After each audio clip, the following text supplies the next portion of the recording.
Hello जी, अस्सलाम वालेकुम। कैसे हैं आप सब लोग? आई होप सो कि ठीक होंगे। जहाँ पे भी रहें खुश रहें, आबाद रहें। अल्लाह ताला आप लोगों को महफूज रखे। जैसे कि आप सब लोगों को पता है कि एक जंग का माहौल जारी है। मैंने आपको प्रीवियस कुछ वीडियोस में आपको आलमी तेल मंडी के हवाले से बताया, आलमी सिचुएशन के हवाले से बताया, किन किन चीज़ों की प्राइसेस हाई हो रही है वो भी मैंने आपको बताया। अब जो आया है, अमेरिका ने भारत को जो है वो अपना सबसे बड़ा फर्माबरदार मुल्क करार दे दिया है। इस रीज़न क्या है ये भी मैं आप वो भी इस सिचुएशन में जहाँ पे पूरी एक जंग का माहौल जारी है। वहाँ पे अमेरिका का एक बहुत बड़ा बयान आता है। वो कहता है जो भारत जो है वो हमारा सबसे बड़ा फर्माबरदार मुल्क है। रीज़न क्या है इसकी? अमेरिका ने आलमी मंडी में तेल की फराहमी बरकरार रखने के लिए भारत को आर्जी तौर पर रूस तेल खरीदने की इजाज़त दे दी है। ये इजाज़त इस तेल के लिए है जो पहले ही जहाज़ों में लदा हुआ समुंदर में मौजूद है। अमरीकी वज़ीर ख़ज़ाना स्कॉट ने एक इंटरव्यू में कहा है कि भारत का अमेरिका का जो बेहतरीन फर्माबरदार मुल्क जो साबित हुआ है वो भारत हुआ है। जैसा अमेरिका ने कहा, भारत ने बिल्कुल वैसा ही किया था। भारत ने अमेरिका के कहने पर इस साल रूसी तेल की खरीदारी कम कर दी थी और इसकी जगह अमरीकी तेल खरीदने का मंसूबा बनाया था।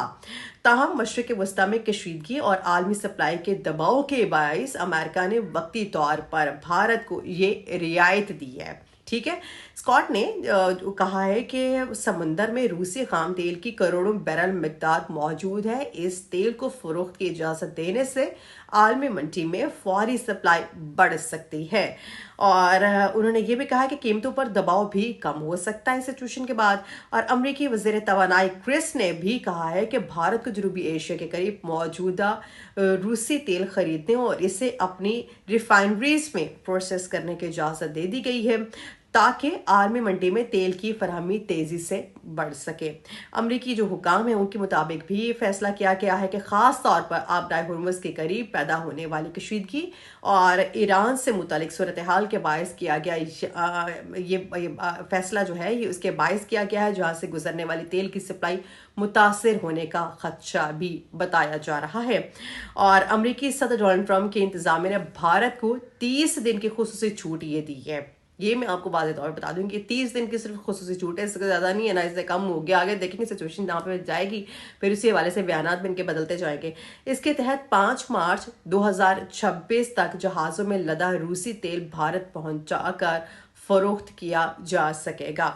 अमरीकी हुकाम का कहना है कि यह फैसला सिर्फ आर्जी है और इससे रूस को बड़ा माली फ़ायदा नहीं होगा क्योंकि इसमें सिर्फ पहले से मौजूद ज़ख़ीरे की फ़रोख्त शामिल है। और इससे कबल सदर ट्रंप ने रूसी तेल की खरीदारी पर भारत पर 25% इजाफी टैरिफ आयद किया था और उन्होंने कहा था कि बाद में दोनों ममालिक के दरमियान तिजारती फ्रेमवर्क तय पाने के बाद ही टैरिफ ख़त्म भी कर दिया गया था। और अब जो बयान आया है इस जंग के माहौल के बाद सारी कीमतें जब बढ़ रही हैं, आलमी तेल मंडी में भी सिचुएशन जो है वो डिफरेंट हुई है। उसके बाद ये अमेरिका का बयान आता जो इन सब पूरी दुनिया में जो सबसे फर्मा बरदार मुल्क है वो भारत है। क्यों वो भारत कहा गया है वो मैंने आपको बता दिया। ये सिचुएशन चल रही है फिलहाल।